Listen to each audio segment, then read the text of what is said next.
Bonjour à toutes et à tous, une résolution d'équation avec le logarithme. Alors, ici on vous dit résoudre cette équation. Moi, quand je vois cette équation-là, avant de commencer, il faut spécifier quelles sont les valeurs de x autorisées. C'est-à-dire que cette équation, à quelles conditions est-ce qu'elle existe? Vous voyez bien que si je prends un x négatif, cette équation n'existe pas. Donc préalablement, on va écrire que l'équation E existe si, d'une part, on a x qui est positif et x moins 1 qui est positif. Ça nous donne quoi? Ça nous fait x est positif et x est plus grand que 1. Attention, c'est un et. Ça veut dire que vous devez choisir tous les x qui sont strictement plus grands que 0 et qui sont aussi plus grands que 1 en même temps. Donc, on prendra que ceci. Donc la réponse ici, c'est E existe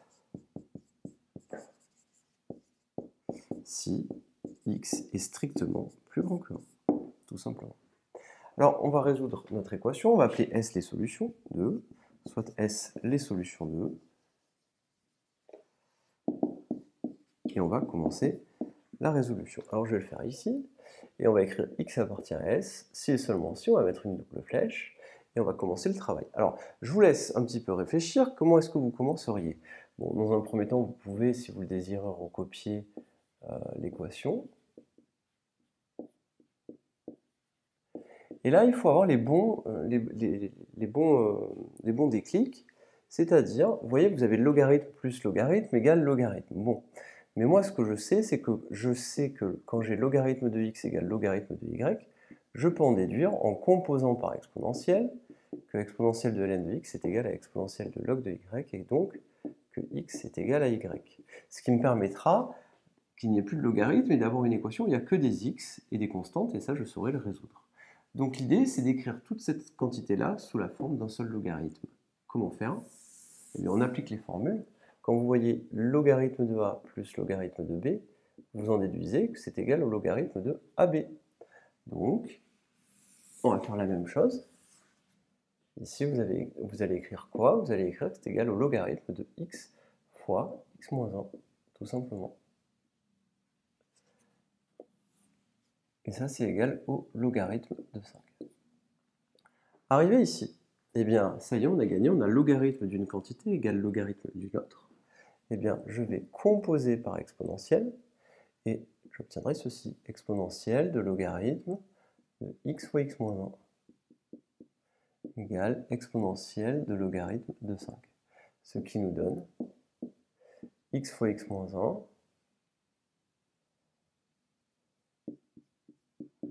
égale 5. Puisque vous vous rappelez, quand exponentielle et logarithme, vous les voyez comme ceci ensemble, eh bien, ils disparaissent. On a cette équation-là à résoudre, faisons-le.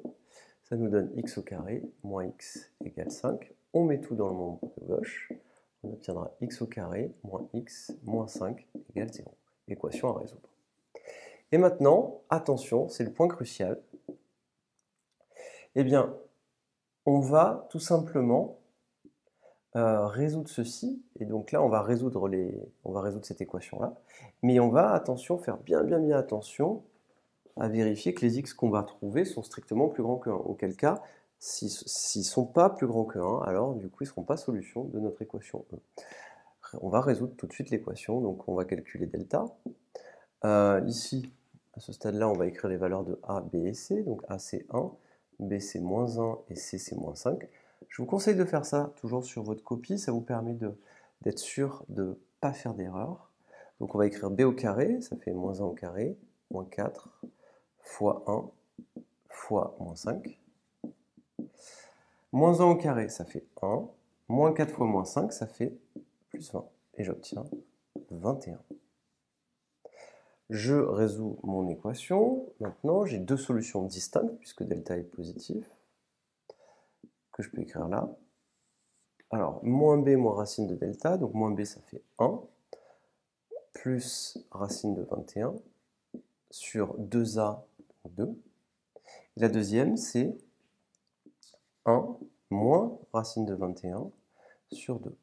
Alors, sur ces deux solutions, il y en a une qui est plus grande que 1, c'est celle-ci. Donc on a x0 qui est plus grand que 1, mais ici, x1, elle est plus petite plus petite que 1. Et donc, il y en a une qu'on va refuser, c'est-à-dire que celle-ci ne sera pas solution de notre équation, puisque nous, on veut, puisque les solutions de E sont plus grandes que 1 strictement. Et donc, celle-ci n'est pas solution, celle-ci est solution.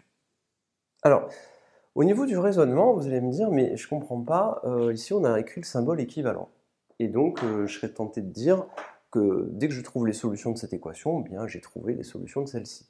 Eh bien, on fait une petite erreur en réalité à chaque fois, qui est ça, c'est qu'à chaque fois, en fait, quand on dit x est solution, eh bien il faudrait rajouter x plus grand que 1 dans une accolade, puisque c'est ce qu'on a écrit là en réalité. On l'a écrit dès le début, et on sous-entend qu'on le réécrit à chaque fois. Donc au final, il faudrait à chaque fois réécrire x plus grand que 1, et ainsi ici écrire « et il faut que x soit plus grand que 1 ». Donc nous, nos solutions qu'on cherche, on cherche les solutions de cette équation qui sont en plus grandes que 1. Donc c'est pour ça que je barre ici cette équation-là, cette solution-là qui ne m'intéresse pas. C'est juste que dès le début, je l'ai écrit. J'ai dit, voilà, les x qu'on choisira, ils seront plus grands que 1, ou alors des fois c'est écrit dans l'énoncé. Mais en pratique, ce qui pourrait être bien, ça serait de faire une accolade et de dire, voilà, x est solution si et seulement si le x vérifie mon équation, et bien sûr que mon x est strictement plus grand que 1. Et donc à chaque fois, il faudrait écrire et x supérieur à 1, et ainsi de suite, et x supérieur à 1, ce qui permettrait à chaque fois de bien comprendre que notre x qu'on doit choisir, en plus, il doit être plus grand que 1. Donc on a observé les solutions de cette équation et on garde que celles qui sont strictement plus grandes que 1. Par conséquent, la solution de l'équation, eh bien, c'est celle-ci. Voilà, c'est juste un petit jeu d'écriture et donc on n'a qu'une seule et unique équation. Je vous remercie et à bientôt.